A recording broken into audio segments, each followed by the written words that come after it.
Vaniyappara infant Jesus church സെമിത്തേരിയിലെ കല്ലറയിൽ ദുരൂഹത.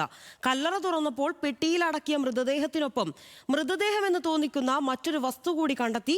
നാട്ടുകാരന്റെ FB പോസ്റ്റിലൂടെയാണ് സംഭവം പുറത്തറിഞ്ഞത്. പള്ളിയാണ് പോലീസിനെ വിവരം അറിയിച്ചത് എന്ന് വികാരി ഫാദർ ജിൽബർട്ട് കൊന്നയിൽ പറഞ്ഞു. ഒരു സംശയം തോന്നി, അത് പോലീസിനെ അറിയിച്ചു. ഇനി അത് ഒരു മൃതശരീരമാണോ, ചിലപ്പോൾ അത് മൃതശരീരം പോലും ആകത്തില്ല, ചിലപ്പോൾ അതിങ്ങനെ പായയിൽ പൊതിഞ്ഞ് എന്തെങ്കിലും ആയിരിക്കും. അത് എന്താണ് എന്ന് കൃത്യമായിട്ട് ഇനി പോലീസ് അവർ പരിശോധിക്കും. അവർ കൃത്യമായിട്ട് അതിൻ്റെ അന്വേഷണങ്ങൾ അന്ന് മുതൽ തന്നെ നടത്തിക്കൊണ്ടിരിക്കുകയാണ്. ഇന്ന് ഞാൻ വന്നതുകൊണ്ട് ഇന്ന് അതുമായിട്ട് ബന്ധപ്പെട്ട കുറേ കാര്യങ്ങളുമായിട്ട് അവർ അന്വേഷണമായിട്ട് ഇന്നിവിടെ വന്നു. ഇതിൻ്റെ അന്വേഷണം ഭംഗിയായിട്ട് പോകുന്നുണ്ട്. അതിൻ്റെ legal procedure at the same day തന്നെ ആരംഭിച്ചിട്ടുമുണ്ട്. കല്ലറയിൽ നിലവിൽ കല്ലറയിൽ 2 പേരെ സംസ്കരിച്ചിട്ടുണ്ട് എന്നുള്ളതാണ് നമ്മുടെ രജിസ്റ്റർ പ്രകാരം നമുക്ക് മനസ്സിലാവുന്നത്. വിവരങ്ങളുമായി നിഖിലാണ് ചേരുന്നത്. നിഖിൽ, ഇതിപ്പോൾ ഒരു പെട്ടിയിൽ 2 മൃതദേഹം എന്നാണോ, പോലീസ് എത്തിയോ, എന്താണ് അവിടെ ഇപ്പോൾ സംഭവിക്കുന്നുള്ളത്? ലിനിഷ, ഇതിൽ ഒരു ആശങ്കയും ഒപ്പം തന്നെ ഇത്തരത്തിലൊരു ദുരൂഹതയും ഈ പള്ളിയിലെത്തിയ ആളുകൾക്ക് അല്ലെങ്കിൽ പള്ളിയുമായി ബന്ധപ്പെട്ട് നിൽക്കുന്ന ആളുകൾക്ക് തോന്നാനുള്ള കാരണം, സാധാരണ നിലയിൽ ഈ ക്രിസ്ത്യൻ വിശ്വാസം അനുസരിച്ച് കല്ലറകളിൽ മൃതദേഹം സംസ്കരിക്കുന്നതിനൊരു രീതിയുണ്ട്. അത് പെട്ടിയിലാക്കിയാണ് ഇത്തരത്തിൽ കല്ലറകളിൽ സംസ്കരിക്കുക. അത് മാത്രമല്ല, ഒരു കല്ലറയിലെ പെട്ടിക്ക് മുകളിലേക്ക് മറ്റൊരു മൃതദേഹം സംസ്കരിക്കുന്ന സാഹചര്യം പൊതുവെ ഉണ്ടാകാറില്ല. ഒന്ന് കഴിഞ്ഞ് അതിന് മുകളിൽ ഈ മരത്തിൻ്റെ പൊടിയോ അല്ലെങ്കിൽ മണലോ ഒക്കെ ഇട്ട് അത് മൂടിയതിന് ശേഷം അതിന് മുകളിൽ രണ്ടാമത്തെ മൃതദേഹം സംസ്കരിക്കേണ്ട ഒരു സാഹചര്യം ഉണ്ടെങ്കിൽ അങ്ങനെ ചെയ്യുകയാണ് പതിവ്. മാത്രമല്ല, ഇതിങ്ങനെ ഒരു റൊട്ടേഷൻ ക്രമത്തിൽ വരുന്നത് കൊണ്ട് തന്നെ 2 മൃതദേഹങ്ങൾ ഒരേ സമയം ഒരു കല്ലറയിൽ വരുന്ന സാഹചര്യം ഉണ്ടാകാറില്ല എന്നുള്ളതാണ്.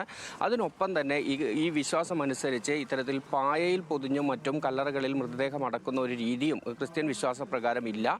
ഈ 2 കാര്യങ്ങളും അല്ലാത്ത രീതിയിലാണ് ഇപ്പോൾ ഈ വാണിയപ്പാറ ഇൻഫാന്റ് ജീസസ് ചർച്ച് സെമിത്തേരിയിലെ കല്ലറയിൽ ഇത്തരത്തിലൊരു വസ്തു കണ്ടെത്തിയിരിക്കുന്നത്. അതാണ് ഇപ്പോൾ ഇത്തരത്തിലൊരു ദുരൂഹത തോന്നാനുള്ള കാരണമായി മാറിയിരിക്കുന്നത്. ഇത് സംഭവം 13-ാം തീയതിയാണ് ഈ ഇടവകയിലെ ഒരാൾ മരിക്കുന്നതും ഈ മൃതദേഹം സംസ്കരിക്കുന്നതിന് വേണ്ടി ഈ 38 എന്ന നമ്പർ ഇട്ടിരിക്കുന്ന കല്ലറയിലേക്ക് കൊണ്ടുവരുന്നതും.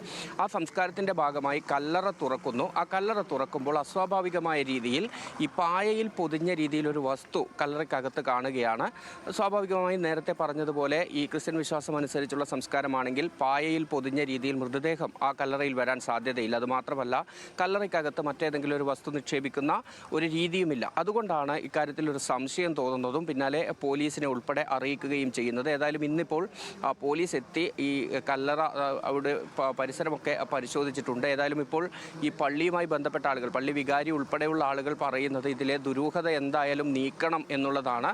നിലവിൽ 2 സംശയങ്ങളാണ് പള്ളി ഭാരവാഹികൾ ഉൾപ്പെടെയുള്ളവർ പറയുന്നത്. അതിലൊന്ന്, ഈ കോവിഡ് കാലത്ത് ഒരുപക്ഷെ ഈ പറയുന്ന വിശ്വാസവും അതിനനുസരിച്ചുള്ള കാര്യങ്ങളുമൊക്കെ നോക്കി സംസ്കരിക്കാനുള്ള ഒരു സാഹചര്യമായിരുന്നില്ല. അങ്ങനെ ഒരുപക്ഷെ പായയിൽ പൊതിഞ്ഞ് സംസ്കരിച്ചതാവാം. അതല്ലെങ്കിൽ ഈ ഏതെങ്കിലും ഈ പോസ്റ്റ്മോർട്ടം ആവശ്യമായി വന്ന ചില മൃതദേഹങ്ങൾ ഉണ്ടായിരുന്നിരിക്കാം. അങ്ങനെ ഏതെങ്കിലും മൃതദേഹം സംസ്കരിച്ചതാണോ എന്ന കാര്യത്തിലും സംശയമുണ്ട്. ഏതായാലും ഈ സംശയങ്ങളൊക്കെ നിലനിൽക്കുമ്പോൾ ഈ ദുരൂഹത നീക്കാനുള്ള നടപടിക്രമങ്ങൾ പോലീസിൻ്റെ ഭാഗത്ത് നിന്ന് ആരംഭിച്ചിട്ടുണ്ട്. ഒപ്പം പള്ളിയിൽ നിന്നും ഇത്തരത്തിലുള്ള നടപടികൾ ആരംഭിച്ചു. ഏകദേശം 93ഓളം മൃതദേഹങ്ങൾ ഈ സെമിത്തേരിയിൽ സംസ്കരിച്ചു എന്നാണ് പറയുന്നത്. ആ 93 മൃതദേഹങ്ങളുടെയും വിവരങ്ങൾ എടുക്കുകയും അതുമായി ബന്ധപ്പെട്ട് അവരുടെ കുടുംബാംഗങ്ങളെ ബന്ധപ്പെട്ട് ഏത് കല്ലറയിലാണ് എന്ന് കണ്ടെത്തുന്നതിനുള്ള നടപടികളും ആരംഭിച്ചിട്ടുണ്ട്.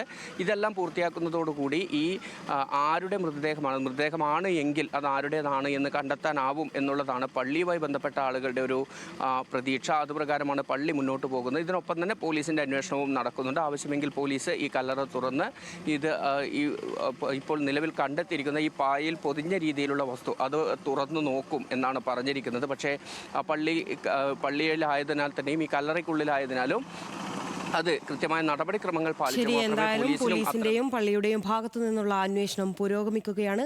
വിവരങ്ങളാണ് നിഖിൽ നൽകിയത്.